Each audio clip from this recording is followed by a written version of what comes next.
नमस्कार साथियों, मैं रविन्द्रनाथ दुबे इस शहर के सद से इस वक्त मैं गाजियाबाद इंदिरापुरम की एक सोसाइटी शिप्रा सनसिटी फेज़ 1 में हूँ मैं। और यहाँ पर जो यहाँ का प्रबंधन है उसका तानाशाही रवैया था और उसने यहाँ पर 75% तक जो मेंटेनेंस चार्जेस बढ़ा रखे थे। काफ़ी बार उनसे रिक्वेस्ट की गई कि इसको कम कर लीजिए, काफ़ी सारे एजिटेशन भी हुए, आंदोलन भी हुए, लेकिन किसी के कान में कोई जून तक नहीं लगी और वही वो अपना तानाशाही रवैया अपनाते चले गए।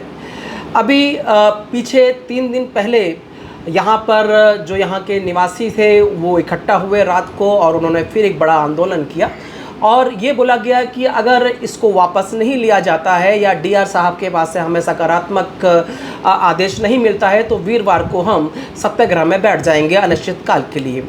लेकिन जो यहाँ पर देखिए, जब भी कोई तानाशाही होता है तो कोई ना कोई सामने निकल कर आता है और यहाँ पर इस चीज़ की पहल की गई थी संकल्प ग्रुप के द्वारा। मेरे साथ संकल्प ग्रुप की टीम मौजूद है जिन्होंने काफ़ी समय से संघर्ष कर रहे हैं इस तानाशाही के खिलाफ और आज डीआर साहब के कार्यालय गए थे, वहाँ से इनको एक लेटर मिला है। सुंदर जी हैं, सुंदर जी आपने काफ़ी इसमें प्रयास किया, आप बताएंगे कि जो आज आपको आदेश मिला है डीआर साहब के रजिस्ट्रार साहब के उसमें क्या चीज़ लिखी हुई है? दुबे जी, सर्वप्रथम आपका नमस्कार। उस सब जनता का नमस्कार जिन लोगों ने हमें सपोर्ट किया और हमारा मनोबल बढ़ाया इस मुहिम में, उन सभी का धन्यवाद। और ये मतलब एक हमें थोड़ी जीत मिली है, आज एक राहत की सांस मिली है, वो सब उन जनता की बदौलत मिली है जिन लोगों ने उस एजिटेशन में हमारा साथ दिया। बिल्कुल बिना डर के। यहाँ बहुत सारी चीज़ें हैं जिनकी वजह से लोग डरते हैं, उन सब चीज़ से ऊपर उठकर लोगों ने एकमत होकर एक आंदोलन खड़ा किया। उस आंदोलन की वजह से डीआर ने भी उस वीडियो को देखा और उसके बाद उस पर एक सकारात्मक रवैया अपनाया है। और जो अभी तक हुआ है वो ये हुआ है कि यहाँ पर जीबीएम हुई, जीबीएम में ढूलमुल रवैया के साथ कुछ पास करा दिया गया 75% मेंटेनेंस को, और वो मेंटेनेंस की एमएम भेज के वो ये लागू करवा दिया गया जुलाई से। प्रॉब्लम ये था कि पारदर्शी तरीके से ना इनकम दिखाई गई थी, ना एक्सपेंडिचर दिखाए गए थे, और इन सब के बावजूद जो 75% मेंटेनेंस था वो पास करा दिया गया। जब उस चीज़ पे गहन चर्चा हुई, लोगों ने समझा उस चीज़ को, तो काफ़ी विरोध आया। हमारी टीम से भी काफ़ी लोगों ने रिक्वेस्ट करी कि आप लोग इसको लीड करिए। अच्छा, मैं सुंदर जी यहाँ पर रोकूंगा। मैं जब पहले जीबीएम में ये पास किया जा रहा था तो पास कराने का इनका मोडस ऑपरेंडी क्या था कि उस वक्त ही पास कराया गया? तो क्या जीबीएम जब की जाती है उसमें एक शेड्यूल आता है कि क्या उसमें इस चीज़ का जिक्र था कि इस बार का हम मेंटेनेंस उसको बढ़ाएंगे? क्या ऐसा उन्होंने लिख रखा था पहले? और जब उन्होंने बढ़ाया तो इनका मोडस ऑपरेंडी क्या था कि इन्होंने कुछ लोग राजी हुए, कुछ नहीं हुए, आप लोगों को पता नहीं चला, आप लोगों ने उस वक्त विरोध नहीं किया? क्या था उस वक्त इनका? विरोध करना और ना करना इस बात पर डिपेंड करता है कि क्या हम उस नंबर को ₹1.40 की भाषा में सब लोग समझ पाई थी, पूरी जनता उसमें, या नहीं समझ पाई, क्योंकि एक्चुअल नंबर दिखाई नहीं गए थे वहाँ पर जी। और रही बात एजेंडा की, और इन्होंने एजेंडा में मीटिंग में जो जीबीएम का एजेंडा था उसमें रखा था इस मुद्दे को, मैं कहूँगा रखा था, बट पार्शली रखा था। अच्छा। सिर्फ ये बोला गया था कि मेंटेनेंस वृद्धि पर चर्चा होगी, बट ये नहीं बोला था 75% इंक्रीज होगा करके। मतलब उन्होंने बोला चर्चा होगा और एकदम ₹1.40 उन्होंने कर दिया। जी बिल्कुल। मतलब किसी से कोई डिस्कशन नहीं, कोई वोटिंग नहीं, कोई कुछ नहीं। वोटिंग हैंड रेज के थ्रू होती है यहाँ पर। हैंड रेज में कितनी खामियां हैं वो सारी जनता जानती है कि हाँ। आगे के 10 लोग हाथ खड़े करते हैं, बाकी पीछे सब लोग हाथ खड़े ना भी कर रहे हो फिर भी पास मान लिया जाता है सब कुछ। तो वो तो बहुत बड़ा मेरे हिसाब से घोटाला है। बिल्कुल बिल्कुल। तो उस चीज़ से बचना भी चाहिए हम लोगों को, और भविष्य में हाथ हैंड रेज करके कोई भी डिसीजन ना ले तो ही अच्छा है। तो अभी जो आपको आदेश मिला है, मेरे ख्याल से उस आदेश को मैंने पढ़ा है, उसके अंदर साफ साफ डीआर साहब ने लिख रखा है कि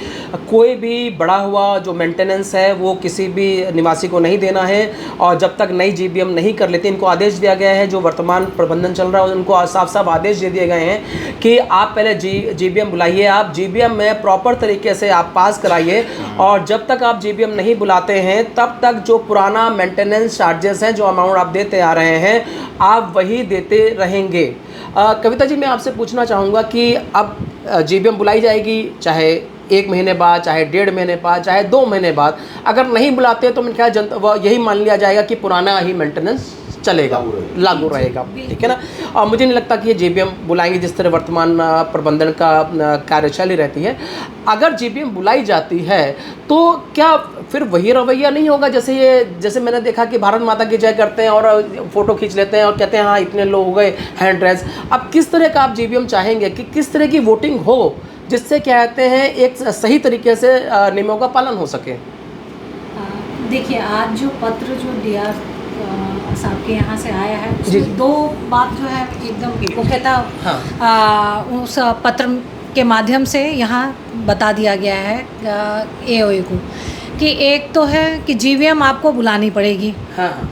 और दूसरा है कि जब तक जीवीएम आप नहीं बुलाते हैं तब तक जो पुराना मेंटेनेंस जो चल रहा है, जो दे रहे हैं हम लोग, वही देना है सबको। आप नया जो बढ़ाया हुआ जो 75% आपने बढ़ाए हैं जीवीएम के माध्यम, जो भी हैंड रेज करके या जो जिस तरीके से भी वो नहीं वो ले सकते हैं, नया मेंटेनेंस किसी से भी वसूल नहीं कर सकते वो। नहीं, मेरा और जो जीवीएम जो करने का तरीका हाँ, है, मैं वही उसी में आ रहा हूँ मैं। जीवीएम जो करने का, अब जो ये जीवीएम करेंगे उसमें ये हैंड रेज वाला जो सिस्टम है ना, ये तो इनका बिल्कुल नहीं चलेगा, क्योंकि ये बहुत ही गलत तरीका है। सीक्रेट बैलेट से जैसे वोटिंग होती है उस तरीके से इनको करना पड़ेगा, ताकि निष्पक्ष, और जो भी स्लैब इनको देना है वो पहले ये बताएं, सब रेजिडेंट्स को बताएं ये कि क्या स्लैब ये देना चाह रहे हैं। चाहे अभी हम लोग 80 पैसे दे रहे हैं, 1 रुपये है, 1 10 है, 1 20 है या 1 25 है, जो भी है इनको ये क्लियरली रेजिडेंट के सामने रखें ये कि, और जिस पे जितनी ज़्यादा वोटिंग होगी उसको मान लीजिए आप,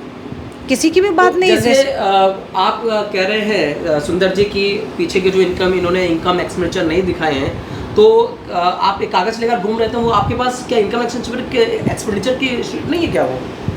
जी दुबे जी, हमारे पास तो सीट है, बट वो अभी दी नहीं गई सीट है। अच्छा। वो सीट थी हमारे ऑडिट रिपोर्ट की, जो हमें जीबीएम के टाइम पे दी गई थी, प्रीवियस जीबीएम के टाइम पे। अच्छा। वो हमने संभाल के रखी थी।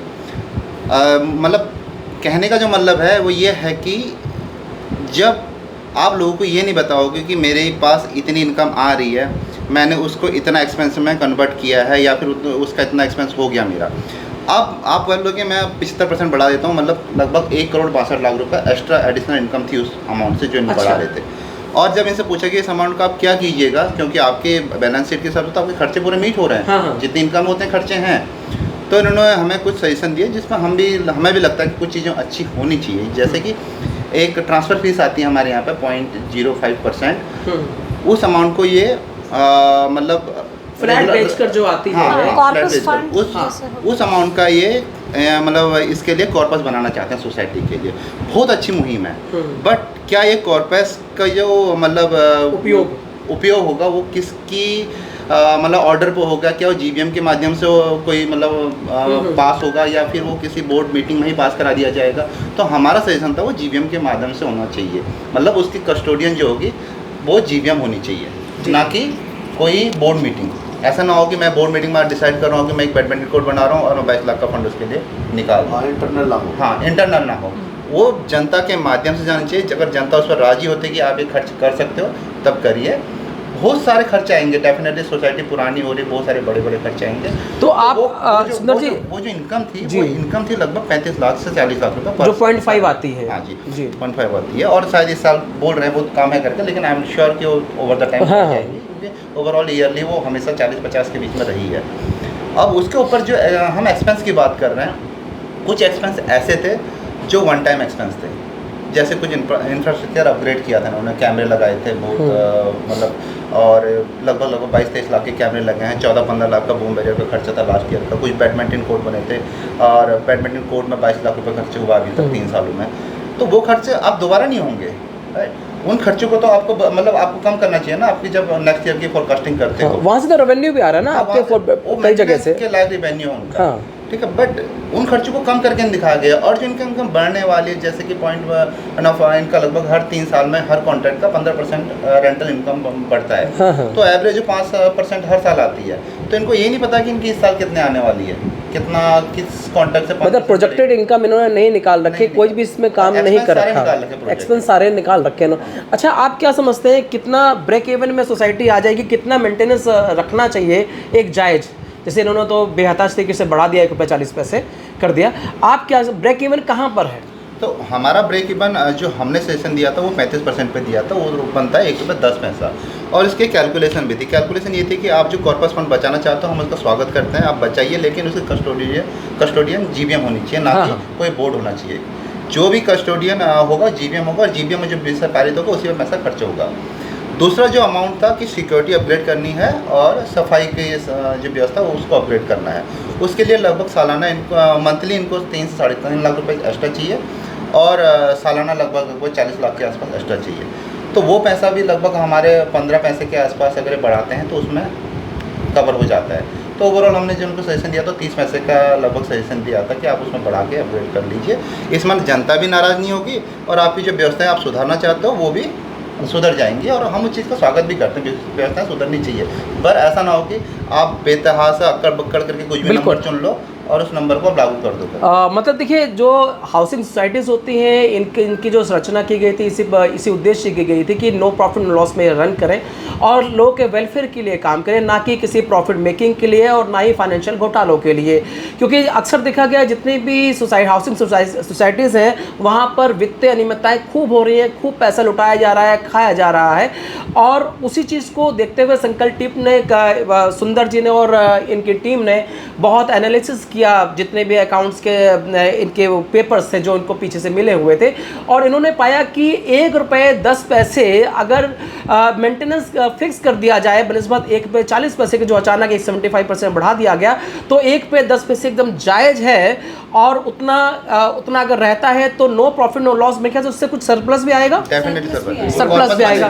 तो मेरे ख्याल से देखिए सीधी सी बात है कि कॉर्पोरेट कंपनी नहीं होती हाउसिंग जो AOA प्रबंधन होता है, नो प्रॉफिट नो लॉस में रन करे। और अगर उसके बाद भी लगता है कि आते हैं पैसों की और ज़रूरत है, GBM बुलाए, अपनी समस्या रखे और 100-200 पर फ्लैट के हिसाब से जितना हिसाब लगे उसको पूरा करें। और अब जो आदेश मिला है मेरे ख्याल से अब आप लोग सभी लोग प्रबंधन का इंतज़ार कर रहे हैं कब वो GBM बुलाएगी। और फिर मैं आपको यहाँ पर रिकॉल कर देता हूँ कि जब तक जो DR साहब के यहाँ से आदेश आया है वो आदेश ये है कि जब तक जो वर्तमान प्रबंधन है नई GBM नहीं बुलाते हैं, नई GBM नहीं बुलाते हैं, तब तक जो भी मेंटेनेंस यहाँ पर चलता आ रहा था, पुराना मेंटेनेंस कितना था सुंदर जी? 80 पैसे पर स्क्वायर फीट के हिसाब से, 80 पैसे पर स्क्वायर फीट के हिसाब से जो आप देते आ रहे हैं उसी हिसाब से जमा कराइएगा। कोई पेनल्टी नहीं है, कोई फाइन नहीं है जब तक नए रेट्स नहीं आ जाते। आज के लिए बस इतना ही।